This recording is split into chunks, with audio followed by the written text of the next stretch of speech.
இந்த உலகம் நம்மை வா வா என்று அழைக்கக்கூடிய ஒரு வயது. நல்லா லைஃப்ல செட்டில் ஆகணும், நல்லா சம்பாதிக்கணும் அப்படின்னு மனிதர்கள் இயல்பாக நினைக்கக்கூடிய அந்த வயதில்தான் இறுதி நபி ஸல்லல்லாஹு அலைஹி வஸல்லம் அவர்கள் அல்லாஹ்வின் நெருக்கத்தை பெறுவதற்காக வேண்டி குகைக்குள்ள வராங்க. ஒரு மலையா ஏறி போய் பார்த்தாங்க. கடைசியா ஸல்லல்லாஹு அலைஹி வஸல்லம் அவர்களுக்கு பிடித்து போனது ஜபல் நூர் தான். ஜபல் நூர்ல இருக்கக்கூடிய ஹிரா குகையில போய், அதுவும் பகல் நேரமெல்லாம் இல்லை, இரவு நேரங்களில் உட்கார்ந்து அல்லாஹ்வை வணங்குவார்கள்னெல்லாம் படிக்கிறோம். பகல் நேரத்துல போய் உட்கார்றதே இன்றைய காலகட்டத்திலே ரொம்ப சிரமமான ஒரு காரியமாக இருக்கு. அந்த மலையை ஏறுறது இறங்குறது சாதாரணமான விஷயம் அல்ல.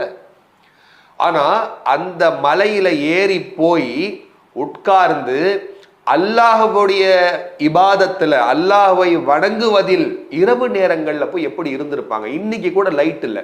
ஜபல் நூர்ல இருக்கக்கூடிய ஹிரா குகையில இன்றைக்கு கூட நைட்ல லைட் எல்லாம் கிடையாது.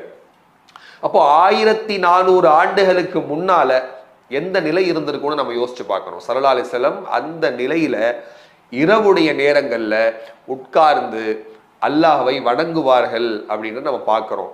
அல்லாஹ்வுடைய நெருக்கத்தை பெறுவதற்காக வேண்டி அடிக்கடி போகக்கூடிய ஒரு வளமை உடையவர்களாக ஸல்லல்லாஹு அலைஹி வஸல்லம் அவர்கள் இருந்தார்கள்.